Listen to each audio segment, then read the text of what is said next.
सबसे पहले तो मैं आप सबका स्वागत करता हूँ कि इस यात्रा में आप लोग साथी हैं और मुझे भी अपने साथ रखा। संयोग से आज कृष्ण जी की पुण्यतिथि भी है। मुझे कल ही ये याद आया कि आज उनकी पुण्यतिथि है और कल रात में ही एक कविता आई है मुझे, उसके साथ ही हम लोग इस यात्रा का और इस यात्रा के साथ होने वाले संवाद का शुभारंभ करते हैं। कविता इस तरह से है कि यदि वे मेरे गुरु होते, यदि वे मेरे गुरु होते या उन्होंने मुझे अपना शिष्य होने की स्वीकृति दी होती तो उनके चरणों में मैं निश्चित अपना बोध सुमन अर्पित करता। करुणा है उनकी, न वे मेरे गुरु हैं न मैं उनका शिष्य, इसलिए सृष्टि के अनगिनत स्वरूपों को अनगिनत ढंगों से मेरा बोध सुमन अर्पित होता रहता है। यदि वे मुझे ज्ञात होते तो उनकी चौखट पर उनकी महिमा के गीत गाता। वे अज्ञात होते उन्हें मौन पराग अर्पित करता। करुणा है उनकी, वे अज्ञेय हैं,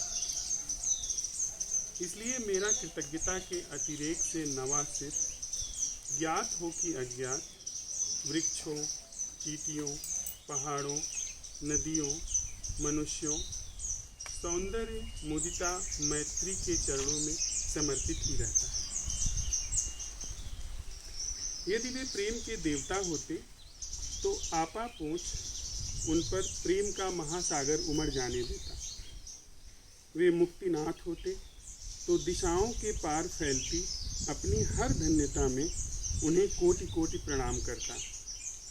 करुणा है उनकी, न वे प्रेम के देवता हैं न ही मुक्ति के नाथ, इसलिए आश्रय शून्य मुझसे उमड़ता मुक्त प्रेम बिना चुने शुभ हो कि अशुभ अस्तित्व के कण कण का आलिंगन करता है। उन्होंने परंपरा छोड़ी होती तो कानों कानों तक उसे पहुंचाकर युगों युगों तक स्वीकृति रहे ऐसा मंडन करता है। उन्होंने क्रांति को प्रश्रय दिया होता तो अस्वीकृति का दुष्चक्र न थमे खंडन को ऐसे क्रांति सूत्र गढ़ता। करुणा है उनकी कि न उन्होंने परंपरा को समर्थन दिया न क्रांति को।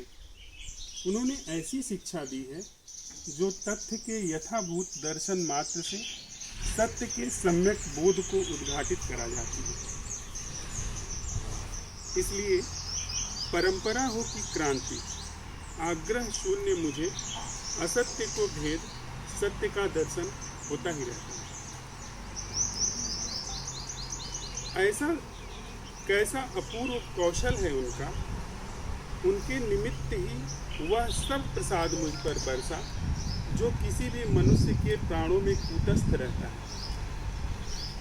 कैसा अपूर्व कौशल है उनका, उनके निमित्त ही वह सब प्रसाद मुझ पर बरसा जो किसी भी मनुष्य के प्राणों में कूटस्थ रहता है, जिससे अनजान वह काल के गाल में पिसता जाता है। फिर भी उनके आशीष में उठे हाथों की छाया भी अगोचर रहती है। फिर भी उनके आशीष में उठे हाथों की छाया भी अगोचर रहती है। वे मुड़कर आभार प्रकट करने का संकोच बंधन भी नहीं बंधने देते। और एक मैं ऐसा अनाड़ी हूँ, मेरा अहोभाव में ढुलका आंसू भी शोर मचाता जाता। और एक मैं ऐसा अनाड़ी हूँ, मेरा अहोभाव में ढुलका आंसू भी शोर मचाता जाता है।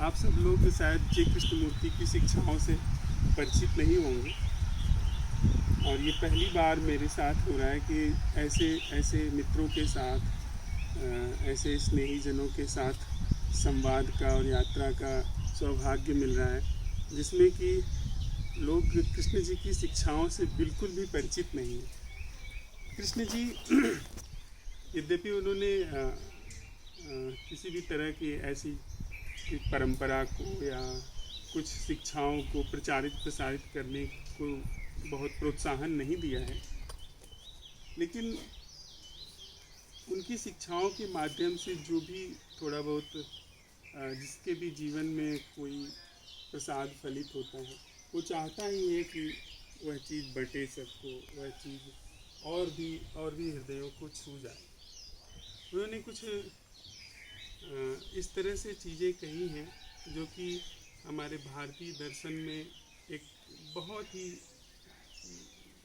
रेयर इन द रेयरेस्ट वर्ग रहा है, जो उस चीज़ के साथ चलता रहा।